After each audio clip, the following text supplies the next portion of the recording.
आर्थिक नियोजन विषय है समवर्ती सूचिका। स्वतंत्रता के बाद कौन सी योजना प्रस्तुत हुई? सर्वोदय योजना। योजना आयोग का गठन हुआ 15 मार्च 1950 ईस्वी को। कोलंबो योजना प्रस्तुत हुई 1950 ईस्वी में। योजना आयोग का पदेन अध्यक्ष होता है प्रधानमंत्री। राष्ट्रीय विकास परिषद का गठन कब किया गया? 1952 ईस्वी में। राष्ट्रीय विकास परिषद एक गैर सांविधिक निकाय है। प्रथम पंचवर्षीय योजना 1951 से 56 में की गई कृषि प्रधान योजना था। द्वितीय पंचवर्षीय योजना का प्रारूप पीसी महालनोबिस द्वारा प्रस्तुत किया गया। आदान प्रदान विश्लेषण पर आधारित योजना दूसरी पंचवर्षीय योजना थी। अर्थव्यवस्था को स्वावलंबी एवं स्वयं स्फूर्ति वाली अर्थव्यवस्था बनाने का लक्ष्य सर्वप्रथम सम्मिलित किया गया तीसरी पंचवर्षीय योजना में। किस वर्ष योजना अवकाश नहीं रहा? 1965 से 66 में। आत्मनिर्भरता एवं स्थिरता प्रमुख लक्ष्य थे चौथी योजना का। भारतीय रुपये का पहली बार अवमूल्यन 1949 ईस्वी में किया गया। निम्नांकित में कौन सी योजना निर्धारित अवधि से पहले समाप्त कर दी गई थी? पांचवी पंचवर्षीय योजना। अनवरत योजना लागू की गई 1978 से 79 ईस्वी में। योजना आयोग ने 11वीं पंचवर्षीय योजना की मध्य अवधि समीक्षा में 11वीं योजना का औसत वार्षिक विकास का लक्ष्य 9% से घटाकर 8.1% कर दिया गया। 7वीं पंचवर्षीय योजना प्राप्त विकास दर 5.6% कर दिया गया। 90 के दशक के आरंभिक वर्ष में विकास दर 1% थी। 10वीं पंचवर्षीय योजना अवधि क्या है? 2002 से 2007 तक। 10वीं योजना में कुल परिव्यय का कितना प्रतिशत बजटीय सहायता के रूप में परिकल्पित किया गया? लगभग 50%। 8वीं पंचवर्षीय योजना में औसत वार्षिक वृद्धि दर कितनी रही? 6.8%। 11वीं योजना के दस्तावेज में योजना के अंतिम वर्ष 2011-12 तक देश में कितने प्रतिशत विकास दर प्राप्त करने का लक्ष्य रखा गया? 10%। भारत में गरीबी हटाओ का नारा किस पंचवर्षीय योजना के अंतर्गत दिया गया? 5वीं पंचवर्षीय योजना। मुखर्जी फार्मूला का संबंध है 8वीं योजना से। कौन सी योजना गॉडगिल फार्मूला पर आधारित नहीं है? 8वीं पंचवर्षीय योजना। भारत में निम्न वास्तविक आय होने का कारण है बचत सामर्थ्य निम्न होना, विनियोग प्रोत्साहन कम होना, उत्पादित स्तर निम्न होना, उपर्युक्त सभी होगा। 10वीं योजना के लिए वर्धमान पूंजी उत्पाद अनुपात ICOR कितना निर्धारित किया गया था? 3.58%। भारत की राष्ट्रीय आय का सबसे बड़ा भाग किस क्षेत्र से आता है? तृतीयक क्षेत्र। निम्नलिखित में से उपयुक्त कथन को अंकित कीजिए। विकासशील देशों में आय एवं रोजगार का सबसे बड़ा हिस्सा प्राथमिक क्षेत्र पैदा करता है। भारत के आर्थिक विकास की सबसे प्रमुख विशेषता क्या है? ग्रामीण विकास। मिश्रित अर्थव्यवस्था में सरकार निजी क्षेत्र पर कर लगाती है तथा अनुदान भी देती है। भारत निर्माण योजना देश की एक महत्वाकांक्षी आधारित संरचना विकास की योजना है। इसके क्षेत्र में सम्मिलित है केवल ग्रामीण क्षेत्र। किसी राष्ट्र के आर्थिक विकास की वास्तविक माप क्या होती है? प्रति व्यक्ति आय। भारत में यदि आर्थिक विकास दर में वृद्धि होती है तो बेरोजगार की संख्या सुधरेगी। भारत में आर्थिक नियोजन की शिक्षा प्राप्त की गई है रूस से। स्वतंत्रता प्राप्ति से पूर्व भारत की अर्थव्यवस्था को निम्नलिखित में से किस श्रेणी में रखा जाता है? अविकसित अर्थव्यवस्था। 11वीं पंचवर्षीय योजना 2007 से 12 में घरेलू बचत दर सकल घरेलू उत्पाद का कितने प्रतिशत प्राप्त करने का लक्ष्य रखा गया? 32.3%। एक बंद अर्थव्यवस्था में एक वर्ष में जो भी उत्पादन होता है वह निर्यात के लिए उपलब्ध रहता है। लॉरेंज गुणांक का निम्न में से क्या कार्य है? राष्ट्रीय आय वितरण में परिवर्तन को समझाता है। जिन सामाजिक घटकों पर आर्थिक वृद्धि निर्भर करती है उनमें से महत्वपूर्ण एक है धार्मिक मूल्य। किसने आर्थिक विकास एवं संरचनात्मक परिवर्तनों के बीच संबंध को स्पष्ट किया है? Simon Kuznets. मिश्रित अर्थव्यवस्था में निजी क्षेत्र किसी भी क्षेत्र में पाया जाता है। 10वीं योजना के अंत तक किस स्तर तक शिशु मृत्यु दर को घटाने का लक्ष्य रखा गया है? 45 प्रति 1000। भारत के संदर्भ में निम्नलिखित पद्धतियों में से किसे संतुलित आर्थिक व्यवस्था के लिए आप उपयुक्त मानते हैं? नियोजित अर्थव्यवस्था को। विश्व बैंक में निम्नलिखित में से किस आधार पर विभिन्न देशों का वर्गीकरण किया गया है? सकल राष्ट्रीय उत्पादन, ग्रॉस नेशनल प्रोडक्ट। भारतीय अर्थव्यवस्था के पिछड़ेपन में उत्तरदायी कारण है गरीबी का कुचक्र। भारत में स्वतंत्रता प्राप्ति के बाद योजना आयोग की स्थापना का उद्देश्य था देश के आर्थिक विकास हेतु पंचवर्षीय योजना का निर्धारण करना। 11वीं पंचवर्षीय योजना के दृष्टिकोण पत्र को राष्ट्रीय परिषद द्वारा कब अनुमोदित किया गया? 9 दिसंबर 2006 को। A plan of economic development नाम से एक योजना का मसौदा प्रस्तुत किया गया, वह किस नाम से जाना जाता है? बॉम्बे प्लान। भारत नियोजन का प्रमुख उद्देश्य है समाजवादी तरह के समाज की स्थापना करना। शुद्ध शून्य विदेशी सहायता से अभिप्राय है योजनाओं में वित्तीय संसाधन जुटाने के लिए विदेशों पर निर्भर नहीं रहना। योजना व्यय के लिए केंद्र से राज्यों को अधिक सहायता देने का आधार है गॉडगिल फार्मूला। भारतीय नियोजन का निम्नलिखित स्वरूप माना गया है। यह भौतिक है, यह लोकतांत्रिक है, यह वित्तीय है, यह तीनों इसमें यह उपयुक्त सभी का मिश्रण है। भारतीय नियोजन का स्वरूप है प्रेरणामूलक। नेहरू महालनोबिस विकास मॉडल में निम्नलिखित क्षेत्र पर अधिक जोर दिया गया है। ए और बी दोनों होगा। सार्वजनिक क्षेत्र, आयात प्रतिस्थापन उद्योग। भारत में बहुउद्देशीय परियोजना के उद्देश्य है बाढ़ नियंत्रण, नौचालन, सिंचाई के लिए पानी प्रदान करना। उपरोक्त सभी होगा। 11वीं पंचवर्षीय योजना के निर्धारित लक्ष्यों में देश में साक्षरता दर को बढ़ाकर किस स्तर तक लाना लक्षित है? 85% तक। अनवरत योजना का शुभारंभ किया गया 1978 ईस्वी में। 10वीं पंचवर्षीय योजना के लक्ष्यों में कर, जीडीपी अनुपात, टैक्स रेशियो को 2007 के अंत तक किस स्तर तक बढ़ाने का लक्ष्य निर्धारित किया गया था? 10.3%। क्षेत्रीय असंतुलन को दूर करने का सर्वप्रथम उद्देश्य निम्न योजना में रखा गया है। चौथी योजना में रखा गया है। सांकेतिक योजना का सिद्धांत पहली बार अपनाया गया है 6ठी पंचवर्षीय योजना में। भारत में प्रथम पंचवर्षीय योजना में खाद्य उत्पादन लक्ष्य प्राप्त करने में निम्नलिखित में से कौन सा एक प्रमुख कारण है? सामुदायिक विकास परियोजना। 11वीं पंचवर्षीय योजना को राष्ट्रीय विकास परिषद द्वारा कब अनुमोदित किया गया है? 29 दिसंबर 2006 ईस्वी को। तृतीय पंचवर्षीय योजना में औद्योगिक विकास की रणनीति में प्राथमिकता के आधार पर निम्नलिखित में से कौन शामिल है? उपरोक्त सभी होगा इसमें।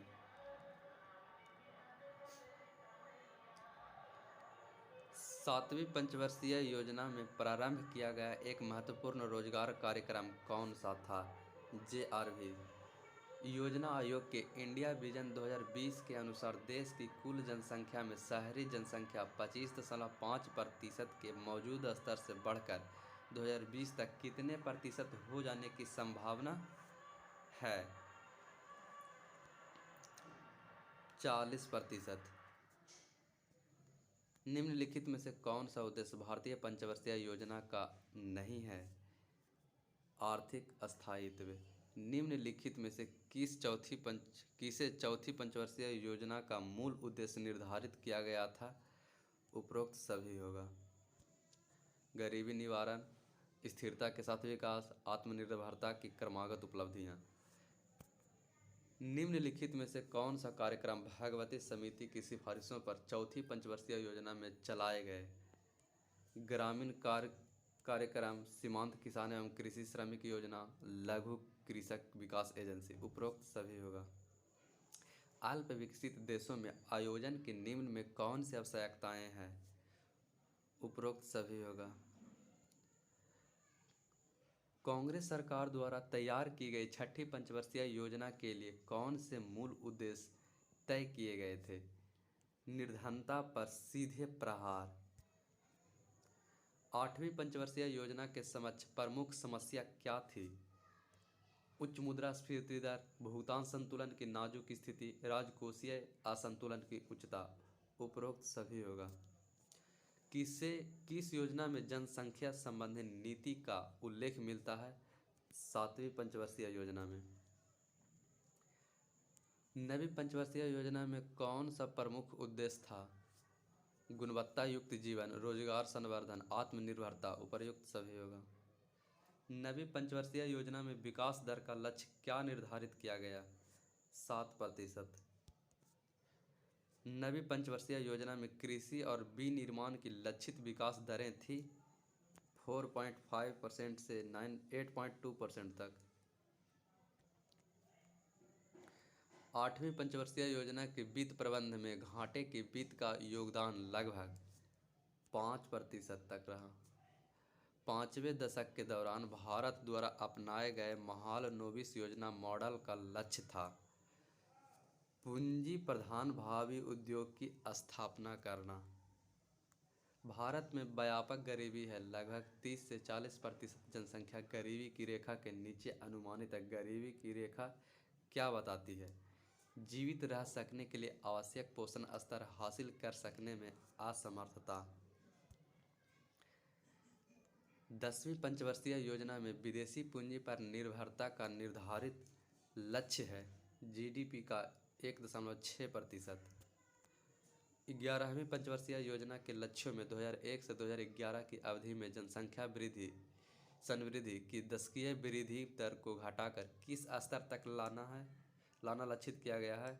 16.2%। निम्नलिखित में से कौन सा कार्यक्रम ग्रामीण युवकों को स्वरोजगार के लिए तकनीकी कौशल में प्रशिक्षण देने से संबंधित रहा है? TRYSEM योजना। निम्नलिखित में से कौन से राज्य में बेरोजगारी दर उच्चतम है? उत्तर प्रदेश। विकास आयोजन की निम्न में कौन सी समस्याएं हैं? अपर्याप्त सांख्यिकीय आंकड़े, निजी क्षेत्र पर कोई नियंत्रण नहीं, संतुलन कायम करने की समस्या। उपरोक्त सभी होगा।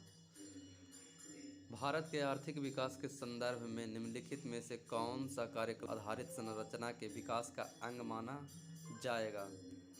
ग्रामीण परिवहन, शक्ति उत्पादन, जल आपूर्ति और सफाई। उपरोक्त सभी। निम्नलिखित में से कौन सा आठवीं पंचवर्षीय योजना के सामान्य स्वरूप की सही तस्वीर पेश करता है? ध्येय, आयोजन तथा बाजार तंत्र के बीच सामंजस्य स्थापित करने का। निम्नलिखित में से कौन सही है? प्रच्छन्न बेरोजगारी। ये नहीं है। प्रच्छन्न बेरोजगारी भारत के ग्रामीण इलाकों के निम्न जीवन स्तर का एक प्रमुख कारण है। प्रच्छन्न बेरोजगारी भारत की विकास प्रक्रिया में संभाव्य बचत के एक स्रोत के रूप में उपयोगी सिद्ध हो सकते हैं। बी एवं सी दोनों होगा। भारत की क्रमिक पंचवर्षीय योजना में आर्थिक आयोजन का लक्ष्य निम्नलिखित में से किसे माना जाना चाहिए? तीव्र आर्थिक वृद्धि को सुनिश्चित करना। तीव्र आर्थिक वृद्धि को सुनिश्चित करना। 11वीं पंचवर्षीय योजना 2007 से 12 में जो हुआ था, क्षेत्रवार निर्धारित विकास दरों में किस क्षेत्र के लिए सर्वाधिक विकास दर का लक्ष्य रखा गया था? उद्योग क्षेत्र। योजना आयोग का इंडिया विजन 2020 किसकी अध्यक्षता में तैयार किया गया है? श्री श्यामा प्रसाद गुप्ता। 11वीं पंचवर्षीय योजना के लक्ष्यों में कृषि विकास दर को औसतन कितने प्रतिशत प्राप्त करने का लक्ष्य निर्धारित किया गया है? 4%। हाल के अनुमानों से संकेत मिला है कि 1990 के बाद के दशक के पूर्वार्ध में भारतीय कृषि में किंचित गतिरोध की स्थिति रही है, जिसका प्रमुख कारण है पूरक संसाधनों के अति उपयोग के कारण भूमि का निम्नीकरण। भारत में आर्थिक आयोजन की शुरुआत से और विशेषकर 1962 के बाद कृषि गतिरोध की पिछली प्रवृत्ति उलट गई, क्योंकि कृषिगत क्षेत्र और उत्पादकता में उल्लेखनीय वृद्धि हो गई है। निम्नलिखित में गलत कथन कौन सा है? 1984 से 85 में विदेशी पूंजी का शुद्ध अंतः प्रवाह 6% कल्पित किया गया था। 1965 में भारत पाकिस्तान युद्ध से उत्पन्न स्थिति 2 साल के लगातार भीषण सूखे मुद्रा अवमूल्यन मूल्यों में आम वृद्धि और योजना के लिए उपलब्ध साधनों में कमी के कारण चौथी पंचवर्षीय योजना को अंतिम रूप देने में देरी हुई। आत्मनिर्भरता एवं स्वयं स्फूर्ति अर्थव्यवस्था का लक्ष्य रखा गया था। तृतीय योजना में समाजवादी ढांचे के अंतर्गत प्रगति की रूपरेखा निर्धारित करने की आधारभूत कसौटी सामाजिक लाभ और आय तथा संपत्ति में अधिकतम समानता। 11वीं पंचवर्षीय योजना में साक्षरता में लिंग अनुपात को कितने प्रतिशतांक नीचे लाने का लक्ष्य रखा गया है? 10%। 11वीं पंचवर्षीय योजना में कितने अतिरिक्त रोजगार अवसरों के सृजन का लक्ष्य निर्धारित किया गया है?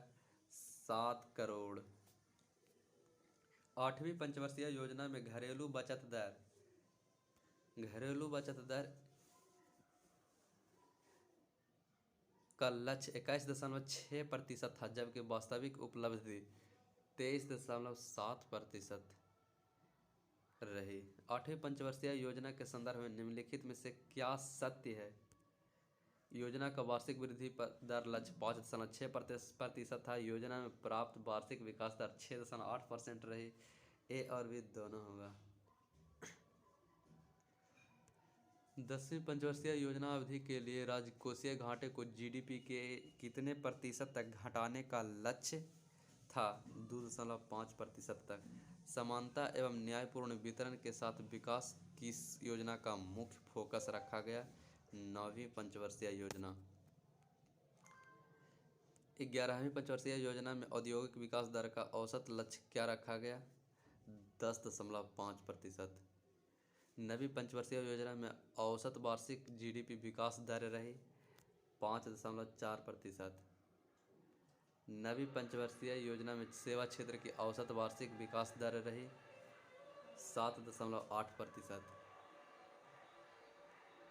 9वीं पंचवर्षीय योजना में किस क्षेत्र की औसत वार्षिक दर सर्वाधिक रही? सेवा क्षेत्र की। 9वीं पंचवर्षीय योजना कब समाप्त हुई?